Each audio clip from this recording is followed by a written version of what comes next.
team come out here and look different? Just what did you see from your team tonight? Yeah, way better fight, and I think today we got better. All right, obviously not what we won with coming out with a loss, but a lot of good things. And starting with the first group, the way they competed, and that's what I like to see. And when we put two groups together, then good things are going to happen. And I think we're taking those right steps. You knew this team was going to be physical defensively. You guys were able to keep it close even with the turnovers, especially there in the first quarter. But just how did some things change in that second half?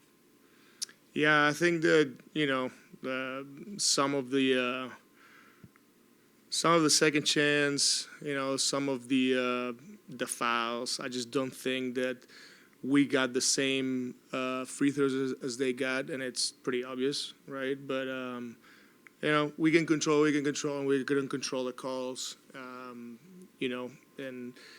I once again I like the fight even when the game went to up over 20, cut it to 15, and they call a timeout, and to me that means the world. It means that that's the right mindset, that keep fighting no matter what, and I'm proud of the guys, especially that first group tonight. Jordi, Miami grabbed 53% shooting and 68 points in the paint. Just defensively, you guys obviously had that stretch where you were number one in the league in December. Just since then, what do you think has led to some of the struggles, particularly keeping teams out of the paint? Yeah, I mean, it starts with the one-on-one, take the challenge, right? But then all the schemes where we get a cover for one another, and like our rim defense is not what it's supposed to be. We have to be way better, and it just goes with our switchability that we've had at times, and it was good on that stretch, like you said. It hasn't been there now. Our transition defense, they scored 19 points, fast break right here. I don't know the transition, the way we count it, but that's usually at the rim. So all those things matter, the second chance points, and it looks like a small difference, but it's a big difference. And when we cleaned it up and we were locked into those things, like you said, we had a good stretch of defense, but you have to do it for 82 games in the NBA. And right now, we haven't been good at protecting our paint. We have not been good at defending our rim. When Bam had to go to the bench due to foul trouble, but their bench was able to still produce. Just stretches like that, what do you want to see from your group about kind of locking in? Yeah, it doesn't matter the group that is in front of you, and obviously Bam is a great player and a great defender. Ware did a great job, and I just wanted the groups that we have out there to just be locked in and win your minutes, whether it's 2, 3, 5, 10, 15, 20. Like, that's the mindset we have to to play with the purpose that if mistakes happen, it's okay, but if you play with that purpose and concentration and as hard as you can, good things happen, and you can afford one, but multiple mistakes is what kill you. Right, and if your teammate makes a mistake, it's fine. But if you go and right away make the same mistake, it's like you were not paying attention, right? So all that adds up, and I think the group we've showed progress, but we're better. We can be way better, and that's what I believe.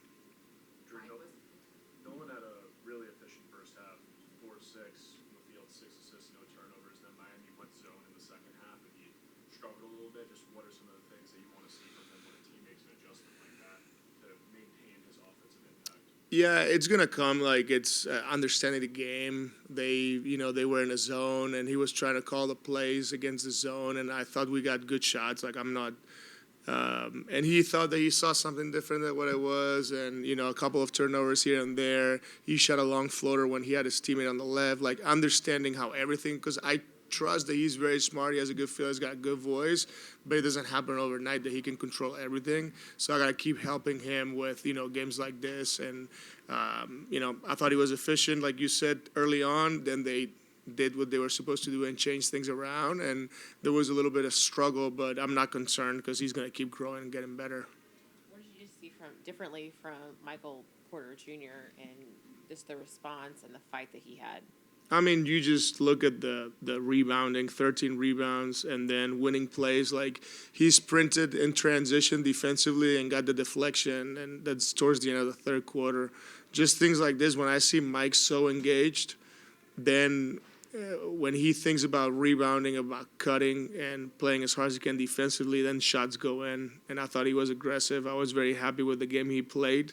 And that's the Michael that, the group needs, because he brings so much like good energy and the level of play of like a very, very, very good player, top player in the NBA. This is 10 straight losses now. Just what is the messaging need to be from you, coaches, veterans in the locker room, just to kind of keep the resolve and the faith that you guys can compete with teams on a nightly basis? Yeah, just go get the next one.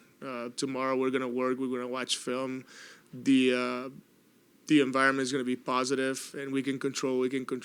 And we're gonna go and get our work done, get 1% better, and go and compete against Detroit and the next game and the next game and the next game all the way through. I think it's 20 left. Doesn't change anything. Thank you. Thanks.